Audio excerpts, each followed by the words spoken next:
Hello, I'm Michael. And I'm Stephen. We're here today to talk about CPR. So, when do you give CPR? You give CPR when someone has suffered a cardiac arrest. That actually means they're dead, technically speaking. Dead, but not quite proper dead. What he means is, with the right action from bystanders, it can be brought back to life. Cardiac arrest means the heart is no longer pumping effectively, and blood isn't circulating around the body, starving our organs of the oxygen it carries. After just 4 minutes without blood flow, the brain starts to suffer damage.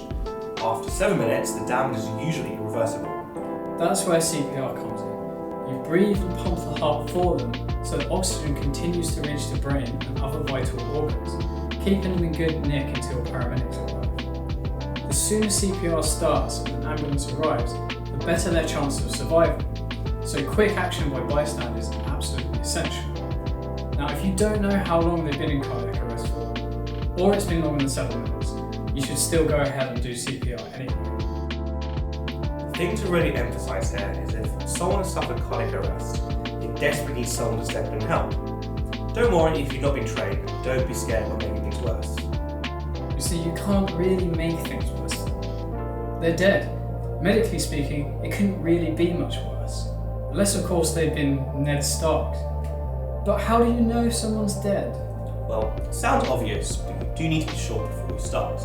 Someone who needs CPR is unresponsive and not breathing normally. By this I mean not breathing at all or taking short, gasping breaths. The heart can sometimes be shocked back into normal activity with a defibrillator, also known as an AED or PAD. These are often found in train stations, shopping centres and community centres. Ask someone else to find one ASAP, but don't leave the casualty alone. CPR is more important. So this is where we introduce our inanimate friend, Juan.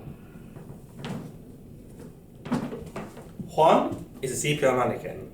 He allows us to demonstrate how to perform CPR without making things awkward with our colleagues. So the first thing to do is see if they're responsive.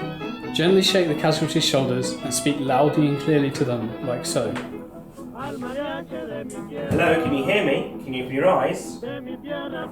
If they don't respond, next you need to open their airway and check their breathing. Place one hand on the forehead and gently tilt it back. Place the fingertips of your other hand on their chin and lift it. If you need to, roll them onto their back in order to do this. Now check their breathing. Look for chest movement, listen for the sounds of breathing, and feel for breaths with your cheek. Do this for no more than 10 seconds. If there's no breathing or it's abnormal, it's time to perform CPR.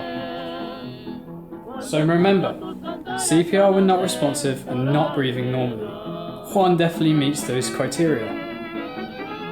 Your first step is to ask someone to call 999 for an ambulance, and then to bring an AED if there's one nearby. If you're alone, make the call yourself. Ideally, stick your mobile on speakerphone.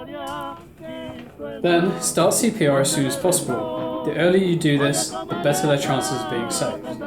Here's how. Neuralisize the casualty level with their chest. Place the heel of one hand on the centre of their chest, then place the heel of your other hand on top, interlocking your fingers and keeping them off the ribs. Leaning over them with your arms straight, press down vertically and depress the chest by 5 to 6 centimeters. Then release without removing your hands.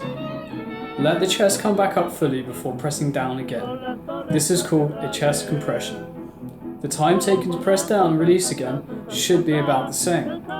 You've got to compress the chest 30 times at a rate of 100 to 120 compressions per minute. Once you've given 30 compressions, make sure the airway is still open. Put one hand on the forehead and 2 fingers of the other hand under the tip of the chin. Move your first hand down to pinch the soft part of the nose with your finger and thumb and let the mouth fall open. Take a breath and place your lips around their mouth, making sure you make a good seal. Blow into the mouth until the chest rises. This should take 1 second. Keeping the head in place, take your mouth off and look to see if the chest falls. If the chest rises as you blow it and falls fully when you remove your mouth, you've given a rescue breath. Then give a second one. Give 30 more chest compressions. You should continue with the cycle of 30 compressions followed by 2 rescue breaths until emergency services arrive, or until the casualty starts to breathe or shows signs of waking up. It is possible for CPR to resuscitate a casualty, so if this happens, congratulations, you single-handedly saved someone's life.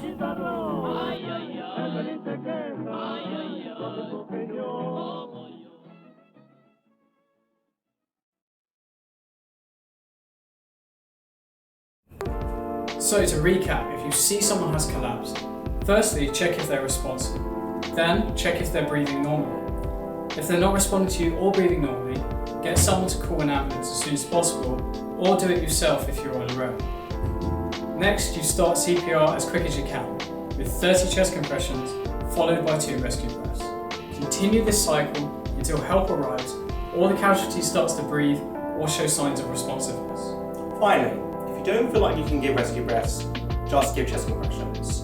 There's still oxygen in the blood and it's much better to get that flowing than to do nothing. Now, if you've got bad memory and can't remember these steps, don't panic. The ambulance will talk you through what to do, so put that phone on speaker and pump up the volume. We hope you enjoyed this video. Please like and share if you did. Thanks for watching.